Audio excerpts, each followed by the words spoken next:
What's up, guys? This is TheKephas.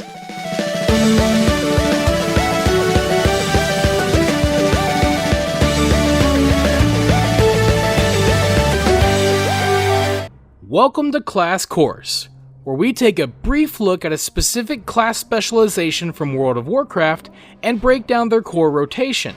So if you're a beginner, or you're simply not familiar with how to play a particular class, then you've come to the right place. Today I'm here to help get you started with the basics of playing a Windwalker monk in Shadowlands. For Windwalker monks, it's all about building and spending chi. By default, you can have up to 5 chi at a time. So let's go over the abilities that you will use to generate chi. Your main ability for generating chi is Tiger Palm. Using Tiger Palm requires energy, which you will generate passively.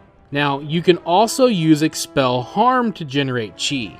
Using Expel Harm requires much less energy, but it does have a cooldown. So prioritize using Expel Harm, and while it's on cooldown, use Tiger Palm. Another benefit to Expel Harm is that it provides a little bit of self-healing. So you'll want to use these two abilities to generate chi. But to prevent yourself from overcapping chi, you'll need to start spending it. You can use 3 chi on Fist of Fury to deal damage to all enemies in front of you for a short time. You can use 2 chi on Rising Sun Kick to deal a decent amount of damage. Now, both of these abilities have their own cooldowns, so you'll want to prioritize spending your chi on Fist of Fury and Rising Sun Kick whenever they're off cooldown. When both of them are on cooldown, you can spend 1 chi on Blackout Kick. Blackout Kick doesn't do as much damage as the other abilities, but it also doesn't have a cooldown. Plus, using Blackout Kick reduces the cooldown of both Fist of Fury and Rising Sun Kick. Another thing to keep in mind is that whenever you use Tiger Palm, it has a small chance to allow your next Blackout Kick to cost no chi. Now, when you're fighting multiple enemies, you'll be doing pretty much the same thing, but with the inclusion of one extra ability, Spinning Crane Kick. Spinning Crane Kick costs 2 chi, and it will deal damage to all enemies around you. However, this damage can be increased by 10% for every enemy that has Mark of the Crane. Each enemy that is struck by Rising Sun Kick, Blackout Kick, and Tiger Palm will have Mark of the Crane on them for 15 seconds. Spinning Crane Kick can have its damage increased by up to 50% maximum. So when fighting multiple enemies, you'll want to try and use these 3 abilities on up to 5 enemies to empower your Spinning Crane Kick.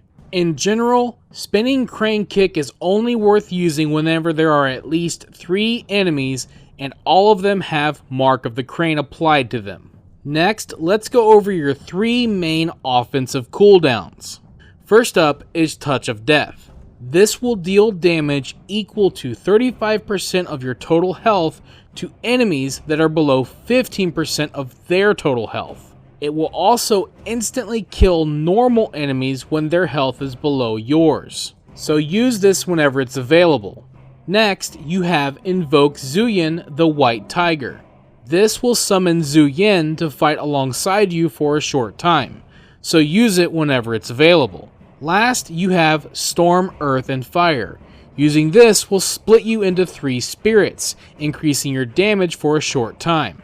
This ability has 2 charges, so use it whenever it's available, especially when you can combine it with other offensive cooldowns, and when you can fit in as many chi spending abilities as possible. Now, there is one final thing that we need to go over, and that is your passive mastery ability, Combo Strikes.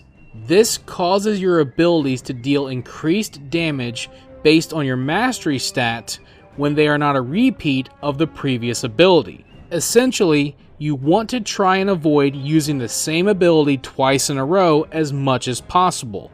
Following this principle will significantly increase your damage.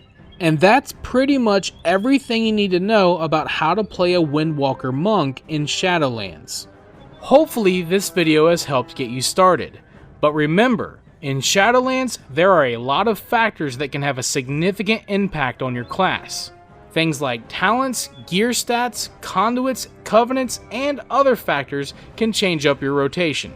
So if you would like to delve deeper and learn even more about your class, then I recommend checking out the class Discords, and I will provide a link to them in the description below. Thank you for watching this video. If you enjoyed it, let me know by clicking that like button. And feel free to share it with your friends so they can enjoy it as well. And if you'd like to see more videos, you can subscribe to the channel and click on the bell icon to be notified as soon as new videos are posted. You can also follow me on Facebook, and if you'd like, you can support my work on Patreon. Links to all that stuff can be found in the description below. This is TheKephas. Until next time.